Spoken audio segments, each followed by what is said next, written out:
दोस्तों, आज हम आपको भगवान भोलेनाथ के सिर में गंगा धारण करने का कथा सुनाएंगे।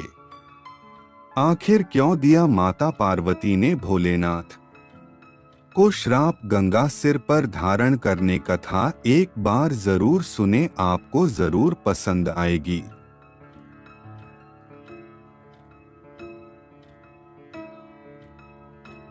माता पार्वती ने दिए भगवान शंकर गंगा की धारा का बोझ उठाने का श्राप। एक बार भगवान शंकर ने माता पार्वती के साथ द्यूत जुआ खेलने की अभिलाषा प्रकट की। खेल में भगवान शंकर अपना सब कुछ हार गए। हारने के बाद भोलेनाथ अपनी लीला को रचते हुए पत्तों के वस्त्र पहनकर गंगा के तट पर चले गए। कार्तिकेय जी को जब सारी बात पता चली तो वह माता पार्वती से समस्त वस्तुएं वापस लेने आए।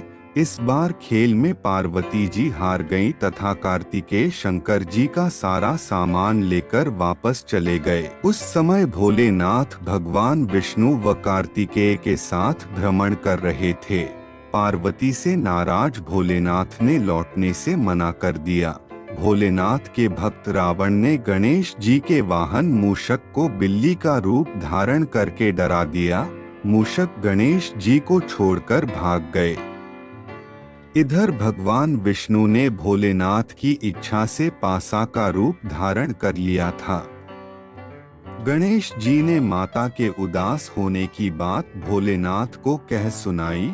इस पर भोलेनाथ बोले कि हमने नया पासा बनवाया है। अगर तुम्हारी माता पुनः खेल खेलने को सहमत हो तो मैं वापस चल सकता हूँ।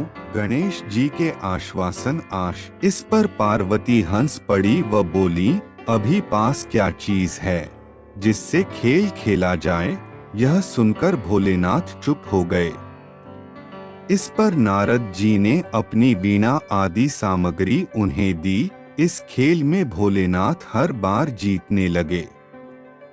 एक दो पासे फेंकने के बाद गणेश जी समझ गए तथा उन्होंने भगवान विष्णु के पासा रूप धारण करने का रहस्य माता पार्वती को बता दिया। सारी बात सुनकर पार्वती जी को क्रोध और रावण ने माता को समझाने का प्रयास किया, पर उनका क्रोध शांत नहीं हुआ तथा क्रोधवश उन्होंने भोलेनाथ को श्राप दे दिया कि गंगा की धारा का बोझ उनके सिर पर रहेगा। नारद जी को कभी एक स्थान पर न टिकने का अभिशाप मिला। भगवान विष्णु को श्राप दिया कि यही रावण तुम्हारा शत्रु होगा तथा रावण को श्राप दिया कि विष्णु ही तुम्हारा विनाश करेंगे। कार्तिकेय को भी माता पार्वती ने हमेशा बाल रूप में रहने का श्राप दे दिया। मस्तक सोहे चंद्रमा, गंगा जटा के बीच, श्रद्धा से शिवलिंग को निर्मल जल सींच। गंगा पूरे अहंकार के साथ शिव के सिर पर गिरने लगी, लेकिन शिव जी ने शांति पूर्वक उसे अपनी जटाओं में बांध लिया और केवल उसकी छोटी छोटी धाराओं को ही बाहर निकलने दिया। शिव जी का स्पर्श प्राप्त करने से गंगा और अधिक पवित्र हो गई। पाताल लोक की तरफ जाती हुई गंगा ने पृथ्वी पर बहने के लिए एक अन्य धारा का निर्माण किया ताकि अभागे लोगों का उद्धार किया जा सके। गंगा एकमात्र ऐसी नदी है जो तीनों लोकों में बहती है, स्वर्ग, पृथ्वी तथा पाताल। इसलिए संस्कृत भाषा में उसे त्रिपथगा, तीनों लोकों में बहने वाली, कहा जाता।